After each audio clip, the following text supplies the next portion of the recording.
Fresh Outlook, everybody. I'm Logan Crawford. 2016 is set to be the warmest year on record, according to a global forecast by the UK's National Weather Service. Man-made climate change, as well as the El Nino effect from unusually warm waters in the Pacific Ocean, are cited as the reasons for the hot conditions. Some of the possible effects of this weather are the massive wildfire in Alberta, Canada, and the deadly twisters that tore through the central U.S. this week. Let us say hello to our panel of experts. I am joined today by Albert Goldson, Bill Rosenberg, and Judith Stark, co-director of the Environmental Studies Department at Seton Hall University. And joining us live via Skype is Joyce Sagi, a disaster and risk associates expert. Judith, I'll start with you.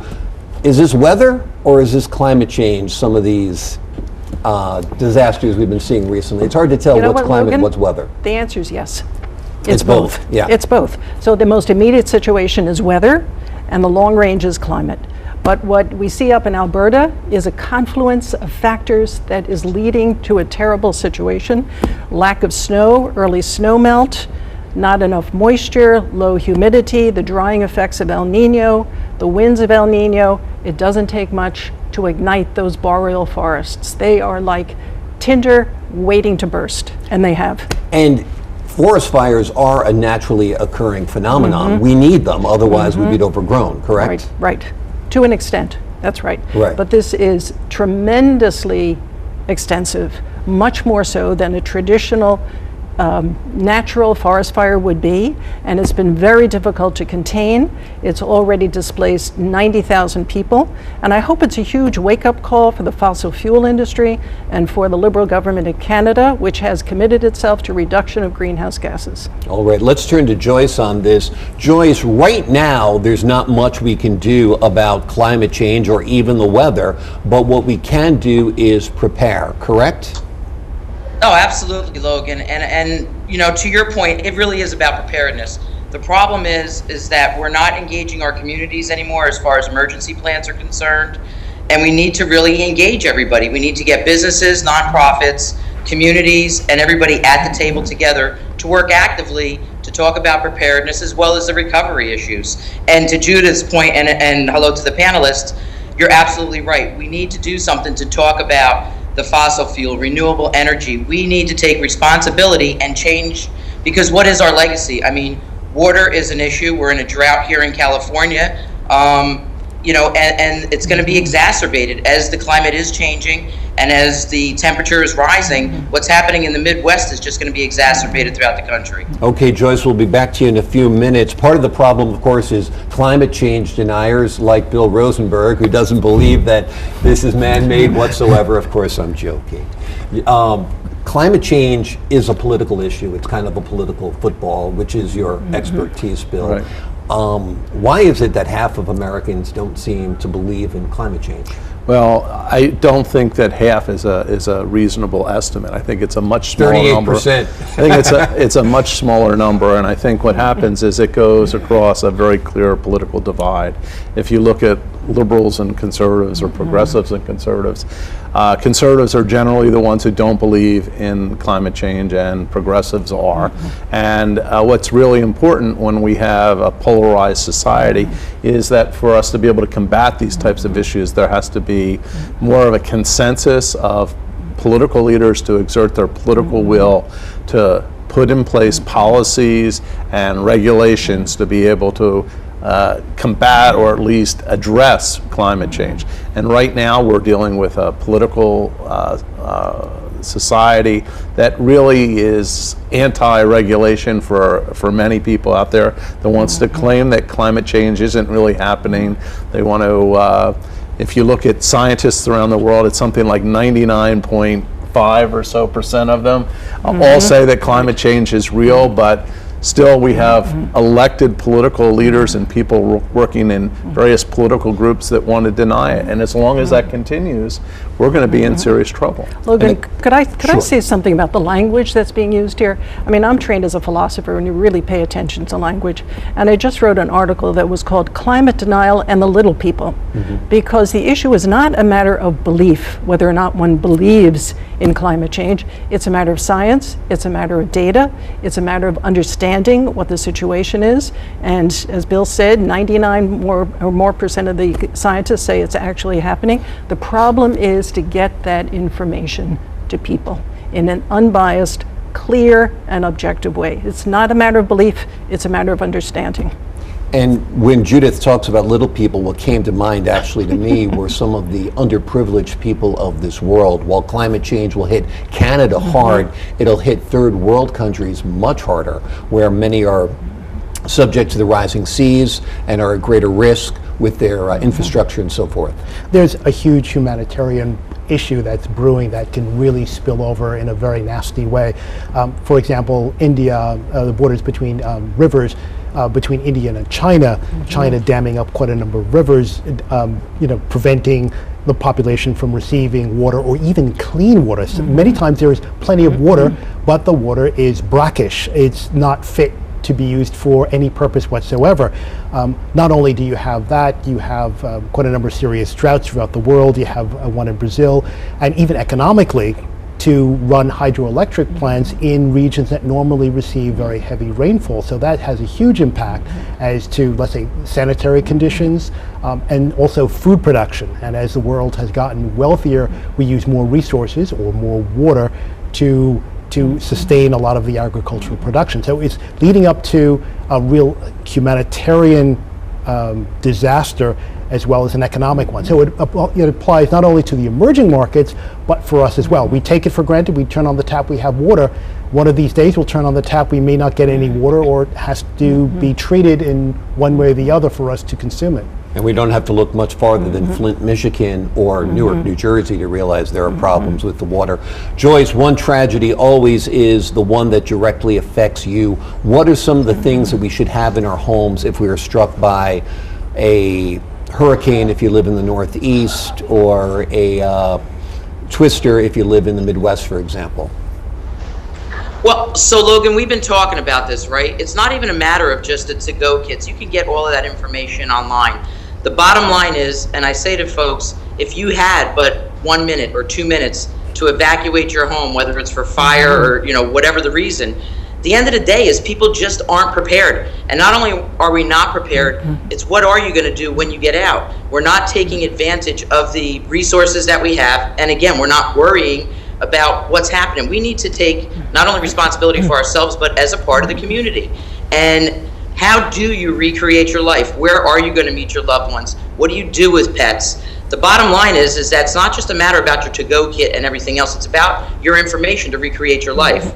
If you had to, your insurance policies, things like that. There's a lot that we can be doing, and to the other panelist's point, we need to work together as a community. We're not even talking about what's happening in the urban issues, in the urban areas. And you know what? We really are Flint, Michigan. Whether it's here or New Jersey or wherever else, until we can work together and find a way to harvest water, we're going to have troubles, because there's not enough resources available for us. There's more people than there are resources. Judith, it's amazing how quickly society breaks down. During Hurricane Sandy, it hadn't even struck yet and the gas lines formed. Yes. I was trying to get gas, fights were breaking out. I said to my girlfriend, let's get out of here. And we literally left town and drove 500 miles north and got out of the region for the storm.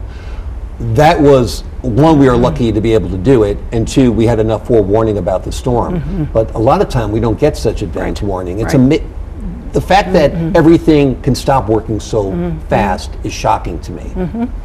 The issue is resilience, and as Joyce said, preparedness.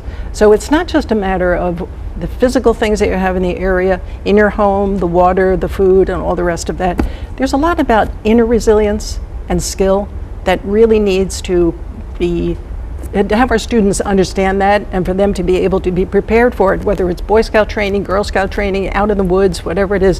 When Hurricane Sandy hit, I was so glad I was a camper, because even if the temperature went down to 48 degrees in my house, which it did, and that was October, I can do that.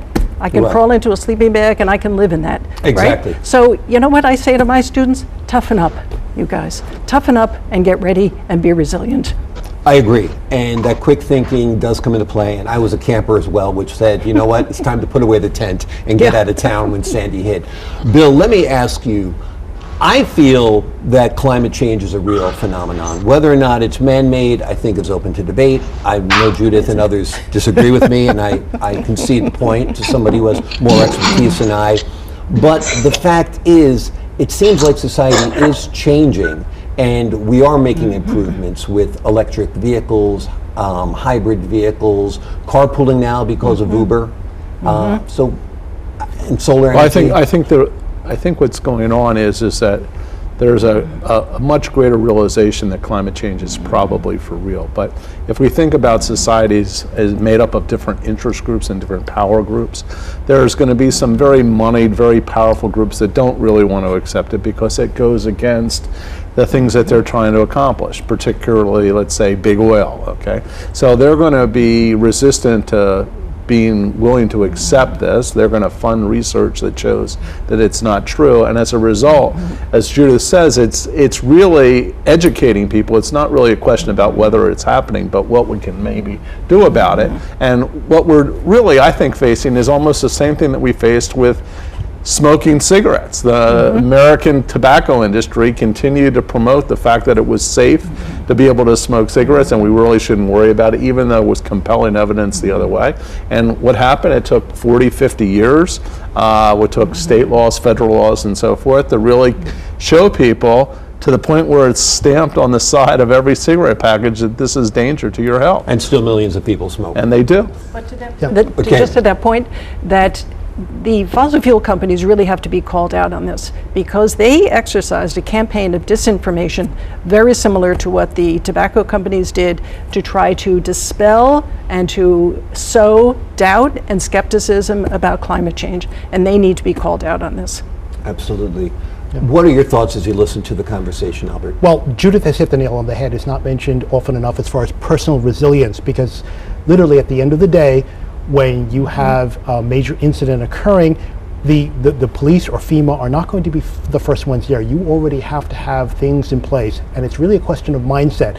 And it's a really big wake-up call. We had the blackout in New York in 2003. We had Hurricane Sandy. If that's not enough for people to develop a mindset, at least here in the metropolitan area, to get their act together as far as a mindset to get their whatever needs to be done, and to have that sort of mindset to toughen up through that period of time, then we're lost. Because many millennials during Hurricane Sandy or immediately afterwards, believe it or not, didn't know how to use a payphone. Their cell phones were out, and we are so dependent on cyberspace and the internet. Where do you find them? Well, they've taken most of them away, but they're so dependent on a particular type of infrastructure, regardless of what sort of resilience you put in. No matter how much money you throw at it, Mother Nature will always win. So that's why you have to have almost a basic, plan to get through that period of time for maybe a week or two. Okay, let's put up an interesting picture. A This is couple Joyce. was about to go to prom, and a twister was striking, and they actually posed by it. There you go. You see the funnel cloud behind them. And believe it or not, even though a tornado was about to tear through their community, prom was held anyway. But tornadoes do have a narrow path of destruction. Fortunately, it did not affect that event, and no one was killed in that storm, as far as I know. Let's go back to Joyce. Joyce, you've been listening to the conversation. I want you to ring in a little bit here on what you think. Yeah, so I mean, to everybody's point, and I'm going to say this again, it comes down to about the community being prepared. We need to work together, because at the end of the day, we are not engaging the community, and we're not even a part of the emergency plan, although they say that we are. Since 9/11, the emergency plans have been held under Homeland Security, and as long as the stakeholders in the community are not considered or taken into being part of the plan, we're going to continue to have these problems. We talked about it before. We're not even discussing the Ramapo fault line. How long do you think that the Northeast is going to be lucky to not have an issue with a Ramapo fault line, or to have any other emergencies come along? The bottom line is we're not prepared. We're not ready. When the NOAA weather alert went off 2 weeks ago in the ocean, they said, that it wasn't real, it was just a glitch. What if it had been real and a tsunami was heading our direction? The question is, what would we have done? How would we have evacuated to Pennsylvania? Because that's how far you would need to go, right? So the question is, what are we doing? How are we preparing the communities and the stakeholders? And what's our responsibility? Okay, good questions. I know they're rhetorical, but we're answering them in our heads. Judith, is incrementalism enough to address this problem where slowly we change our fleet of cars and so forth? Well, Bill mentioned 40, 50 years with regard to tobacco. We don't have that amount of time. The window is beginning to close now. 15, 20 years to make the deep structural, economic, and policy changes. So I would say we need both. We need the incremental changes on the basis of the community. I see a lot of hope in that regard, but we also need the big structural, economic, and policy changes and a healthy debate about this in this country. In this political climate, it's very difficult to have that. But I have a lot of confidence in my students and the young people, and these are the young folks who don't even want to have private passenger vehicles. Right. They want to live in cities, they want to walk, they want to use Uber and public transportation. Well, urban so I would sprawl say has been a menace on many levels. Absolutely. I think it's interesting. Part of the problem is this. We used to call it global warming. Now we call it climate change. We called it global warming. People were scoffing at the fact because we had these historically cold winters. So that lost a lot of the followers as well, correct? Yeah, because people don't understand the difference between weather and climate. Weather is what's happening day to day. Climate is long-term patterns. So just to get that basic information out is very important. All right, Judith Stark, Bill Rosenberg, Albert Goldson, and Joyce Sagi, thanks so much for your insights on those topics of climate change and weather. When we come back, we're going to take a look at the lightning round.